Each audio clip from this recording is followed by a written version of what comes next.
सकेंगे। यूनिवर्सिटी के निर्माता आप जो है कि एमबीए कॉलेज, बहुत बड़ा एमबीए कॉलेज है, हम तो 3-4 बार जा चुके हैं। इनके उम्र पर मत आइएगा, बहुत बड़ा काम करने वाले हैं और कर रहे हैं। तो थैंक यू सर, बहुत बहुत अभिनंदन। मेरे साथियों, तो बुद्धिजीवी लोग आंदोलन को चलाएंगे।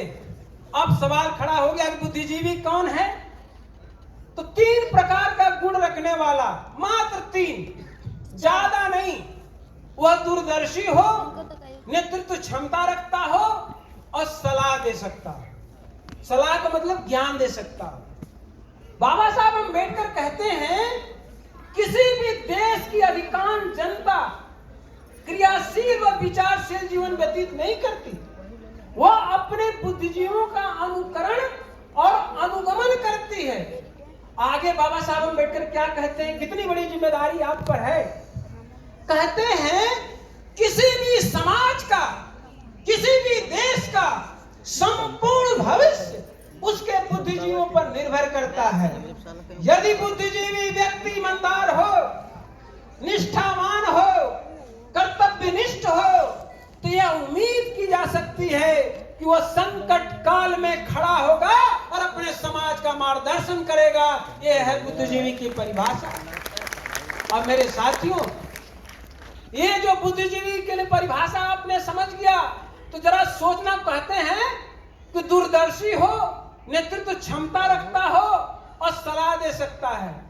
ऐसे स्थिति में राजकुमार भारती, राम लखन एसडीओ साहब, संतोष कुमार एसडीओ साहब, अश्विनी एसडीओ साहब, डॉक्टर प्रियदर्शनी, विजय कुमार बौद्ध जी और गायत्री जी, सिद्धिकांत चौधरी, ये छोटा मोटा काम नहीं किए हैं, बल्कि अपने बुद्धिजीवी होने का परिचय देकर इतनी बड़ी संख्या को एकत्रित करके बाबा साहब अम्बेडकर को सपनों को पूरा कर रहे हैं।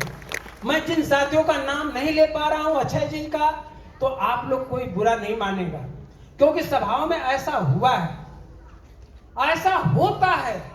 सरिता बौद्ध का नाम नहीं लेंगे, सरिता बौद्ध जी नाराज हो जाएंगे, भी बीच में चली जाएंगी, कहेंगे ले आपने सत्यानाश कर दिया, मैं तो दिन भर काम कर रही हूँ। तो कोई बुरा नहीं मानेगा। एक नाम लिया, सरिता नाराज हो ही नहीं सकती हैं, मुझे पता है। लेकिन मैं एक बात कह रहा हूं मेरे साथियों, अब ये बुद्धिजीवी बनेगा कैसे? ये तो मैंने कहा कि बुद्धिजीवी की परिभाषा, बुद्धिजीवी 3 प्रकार से बन सकते हैं, देख करके, सुन करके और पढ़ करके। मैंने क्या बोला? देख करके, सुन करके और पढ़ करके। अब जरा देखना, देखने में चूक कहां होती है, कहां आप सही चीज देखते हैं। आपके परम पूज्य बोधिसत्व बाबा साहब अम्बेडकर के वजह से आपको पढ़ने का अधिकार मिल गया, आपको नौकरी का अधिकार मिल गया, आपको ग्राम प्रधान से लेकर एमपी बनने का अधिकार बन गया, मुख्यमंत्री बनने का अधिकार मिल गया, प्रधानमंत्री भी बनने का अधिकार मिल गया। हम एससी एसटी ओबीसी की यदि बात करते हैं तो अधिकार मिल गया और पॉकेट में पैसा आ गया। अब पॉकेट में पैसा आया तो आपको देखने कहां जाना था, क्या देखना चाहिए? फिर मानवर साहब यहां पर आ गए। मानवर साहब कहते हैं कि आंदोलन कैसे चलाना चाहिए यह भी पता होना चाहिए, आंदोलन कैसे नहीं चलाना चाहिए यह भी पता होना चाहिए, और आपको कहां जाना चाहिए यह भी पता होना चाहिए, और कहां नहीं जाना चाहिए यह भी पता होना चाहिए। लेकिन पॉकेट में पैसा आया, रेलवे स्टेशन पर गए, बस अड्डे पर गए और एक कई नारा लगाया, चलो बुलावा आया है, माता ने बुलाया है। एक के बुलावा है, कोई किसी को माता ने बुलाया, किसी को पहाड़ा वाली ने बुला दिया, किसी को शेरा वाली ने बुला दिया। अब बाकी जो बच गए नहीं जा सके तो डी बाबा बुला लिया, बुला लिए, कोई भी कोई बुला लिया। लेकिन मैं आपसे कहता हूं, सब तुमको बुला लिए, जब तक गले में मटका था कोई नहीं बुलाया, जब तक कमर में झाड़ू था कोई नहीं पूछा तेरे को, जब बोलने का जीवा तेरे को कोई नहीं पूछा। जब खड़ी दोपहरी में चलना पड़ता था तो तेरे को कोई नहीं पूछा, लेकिन पॉकेट में पैसा आता ही ब्लाउज पहनने का अधिकार जब मिल गया, पैंट शर्ट इधर पहनने का अधिकार मिल गया, सब जगह चले गए। सोचना इस बात पर, चिंतन करना कॉन्फ्रेंस इसीलिए होता है। जब हम लोग 4 लोग बैठते तो सोचते हैं। मैं कहता हूं ये तो गलती है। कहां जाना चाहिए कहां नहीं, आपने जहां जाना नहीं चाहिए वहां चले गए, कोई बात नहीं, लेकिन कॉन्फ्रेंस मीटिंग सेमिनार से ही तो ज्ञान बुद्धि आएगा।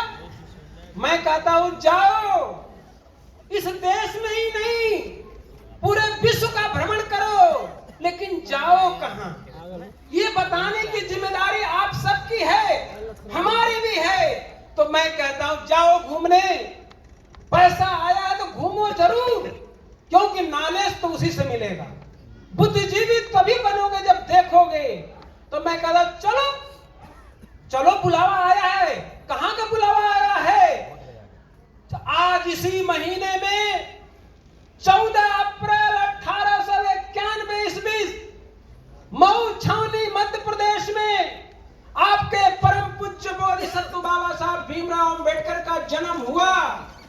और मऊ छावनी मध्य प्रदेश जाओ और बाबा साहब अंबेडकर के सामने खड़े हो जाओ, और खड़े होने के बाद आंखें बंद कर लो, ध्यान इधर उधर न जाए, स्मरण करो, याद करो कि हे बाबा साहब भीमराव अंबेडकर, आपका जन्म नहीं हुआ होता तो गले में मटका होता, आपका जन्म नहीं हुआ होता तो कमर में झाड़ू होता, आपका जन्म नहीं हुआ होता तो हम बोल नहीं पाते क्योंकि जीवा काट ली जाती, आपका जन्म नहीं हुआ होता तो हम चल नहीं पाते क्योंकि खड़ी दोपहरी में चलना पड़ता था, हमारी परछाई से लोग अपवित्र हो जाते थे। हमारी महिलाएं, आप हाथ जोड़ के विनती करो, हे बाबा साहब अंबेडकर, आपका जन्म नहीं हुआ होता तो आज स्तन पर ब्लाउज नहीं होता। जो पैंट शर्ट पहने वो सोचे, आपका जन्म नहीं हुआ तो हम अधनंगे रहते। तब उनको धन्यवाद दीजिए कि बाबा साहब भीमराव अंबेडकर 8 करोड़ आबादी थी, पशुवत से गई गुजरी जिंदगी जी रही थी, लेकिन आपका जन्म हुआ और जन्म लेते ही हम लोगों को पशु से इंसान बना दिया, इसलिए हम आपको नमन करते हैं, वंदन करते हैं। और याद रखना, बाबा साहब अंबेडकर कहते हैं जिन्हें इतिहास का निर्माण करना है, यदि तुम चाहते हो कि इस देश में आपका इतिहास हो, बुद्ध का दर्शन चले, फूले का दर्शन चले, साहू की सोच चले, नारायण गुरु की विचारधारा चले, रामाबाई अंबेडकर का त्याग चले, माता सावित्रीबाई फूले का तपस्या चले, तो आपको हमको इस बात पर ध्यान रखना पड़ेगा कि हम लोगों की सोच को उनको स्मरण करने की जरूरत है। इसलिए कहा जाए जो कौम अपने समाज का इतिहास नहीं जानती और जिन्हें अपने समाज का इतिहास का निर्माण करना है, उन्हें अपने समाज के इतिहास की आवश्यक जानकारी अवश्य होनी चाहिए, क्योंकि इतिहास के नींव पर ही भविष्य की इमारत खड़ा होती है। और जिस कौम का इतिहास नहीं है वो कौम अपना इतिहास नहीं बना पाता। आज मैं आपको हो सकता है कि कुछ ना दे, लेकिन मैं दावे के साथ कहता हूं कि बाबा साहब अंबेडकर ने जिस कौम का इतिहास रचा, उस कौम का इतिहास बता करके इस कॉन्फ्रेंस को ही नहीं, इस पूरी मानवता की हम लोग रक्षा करेंगे। आज हम लोग मानवता की रक्षा के लिए बैठे हैं, हम लोग किसी की आलोचना के लिए नहीं बैठे हैं, न टाइम है। अरे हम लोग अपने पूर्वजों के किए गए संघर्ष को याद कर ले, उसके लिए ही टाइम हमारे पास कम पड़ता है।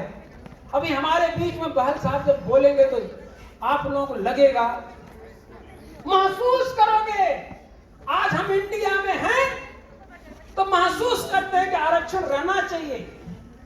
जरा सोचो, जो ब्रिटिश की नागरिकता जिसके पास है, आरक्षण से अब लेना देना नहीं है, वो आपके बीच में क्यों आए?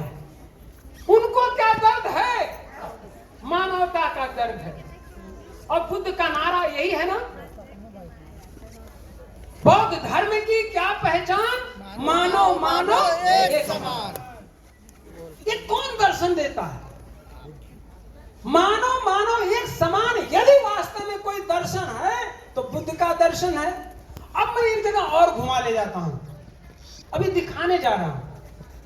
आप यही परम पूज्य बोधिसत्व बाबा साहब अम्बेडकर संयोग देखो, 14 अप्रैल को इनका जन्म हुआ और 14 अक्टूबर 1956 को बाबा साहब भीमराव अंबेडकर ने नागपुर में बौद्ध धर्म की दीक्षा लिया।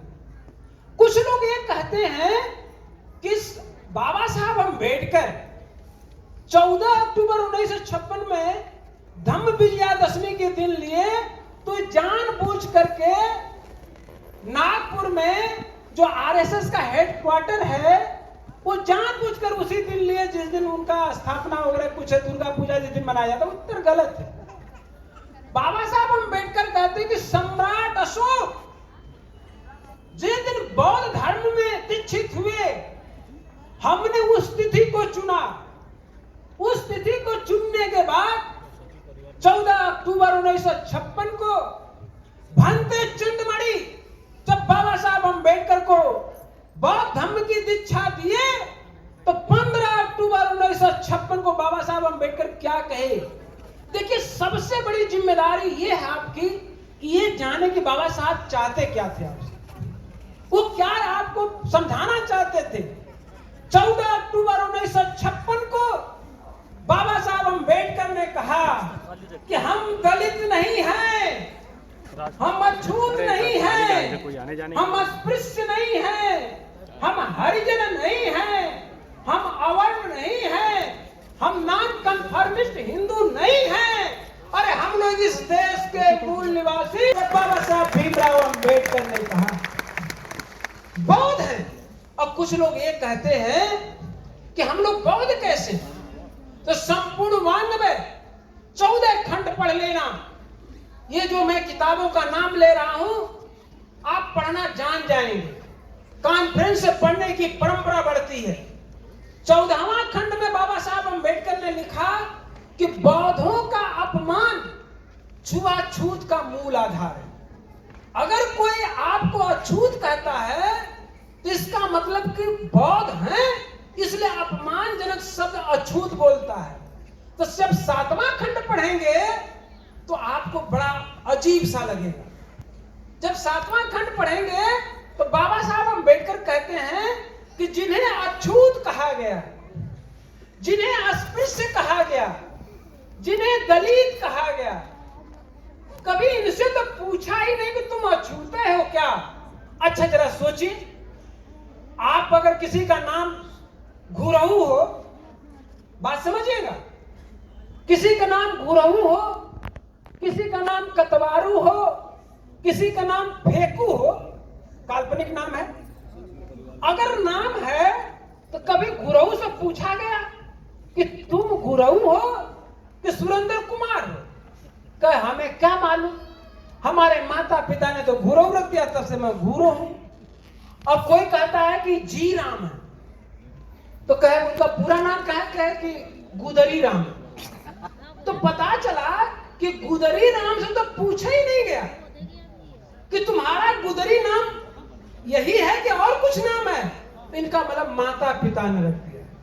तो बाबा साहब अंबेडकर कहते हैं कि जिन्हें अछूत कहा गया, कभी इनसे तो पूछा ही नहीं गया कि तुम अछूते हो। तब बाबा साहब अंबेडकर कहते हैं कि एक तरफा इतिहास लिखा गया है, एक तरफा। जिन्हें अछूत कहा गया, ये लोग, जो लोग आर्य लोग, जो विदेशी लोग थे, वे लोग हम लोगों को, बौद्धों को घृणा की दृष्टि से अछूत बोलते थे। और हमारे लोग उनको क्या बोलते थे? ये बौद्ध लोग उनको क्या बोलते थे?